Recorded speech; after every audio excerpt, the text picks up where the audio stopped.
Hello friends, welcome to everything everywhere. இப்போ பார்த்தீங்கன்னா நம்ம சேனலில் கொல்லிமலையில் இருக்கிற மாசிலா அருவி பற்றி தாங்க பார்க்க போகிறோம். பார்க்குறதுக்கு முன்னாடி நம்ம சேனலை சப்ஸ்கிரைப் பண்ணாமல் இருந்தால் சப்ஸ்கிரைப் பண்ணுங்கள், லைக் பண்ணுங்கள், ஷேர் பண்ணுங்கள், மறக்காமல் கமெண்ட் பண்ணுங்கள். வாங்க வீடியோக்குள்ளே போகலாம். போன வீடியோவில் எட்டுக்கை அம்மன் கோயிலை பற்றி பார்த்தீங்க. இந்த மாசிலா அருவி எங்கே இருக்குதுன்னு பார்த்தீங்கன்னா எட்டுக்கை அம்மன் கோயிலுக்கு போகிற வழியிலேயே இந்த அருவி இருக்குது. இதுதான் மெயின் என்ட்ரன்ஸு. இது பார்த்தீங்கன்னா டிக்கெட்டுன்னு பார்த்தா 10 ரூபா சார்ஜ் பண்ணுறாங்க. வண்டிக்கு வந்து 20 ரூபா சார்ஜ் பண்ணுறாங்க டூ வீலருக்கு. உங்களுக்கு பார்த்தீங்கன்னா அங்கே லாங்கிலேருந்து பார்த்தாவே தெரியும், ஃபால்ஸில் இருந்து தண்ணி ஊற்றுறது. எவ்வளோ அளவுக்கு தண்ணி ஊற்றுறதுன்னு பக்கத்தில் போய் பார்த்தா தான் தெரியும். வாங்க பக்கத்தில் போய் பார்க்கலாம். வழியில் பார்த்தீங்கன்னா இட்லி கடை, மூலிகை சூப்பு இதெல்லாம் இருக்குது. அது மட்டும் இல்லாமல் சில்ட்ரன்ஸ் பார்க்கு இருக்குது. சில்ட்ரன்ஸ் விளையாட ஃபேமிலியாக வந்தீங்கன்னா சில்ட்ரன்ஸோட வந்து என்ஜாய் பண்ணுறதுக்கு பார்க்கு வசதி இருக்குதுங்க. இது பார்த்தீங்கன்னா தனியாக எதுவும் கட்டணம் செலுத்த தேவையில்லை.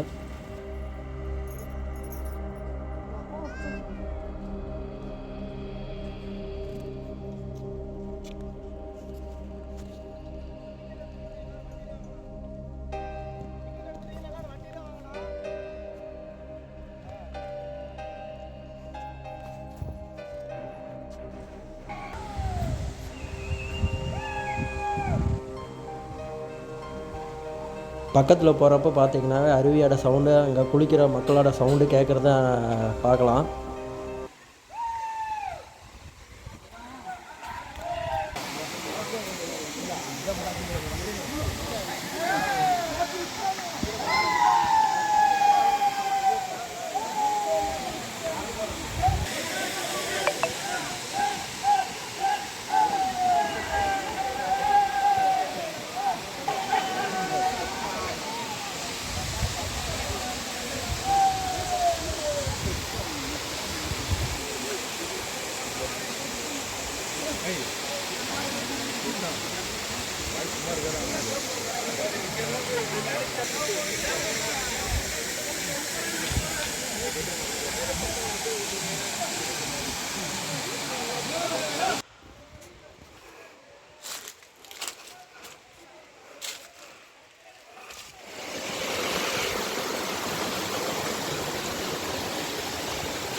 இதுதான் அருவியோட மேற்பரப்பு. அங்கே மேலே இருந்து தான் தண்ணி வருது அருவிக்கு கீழே.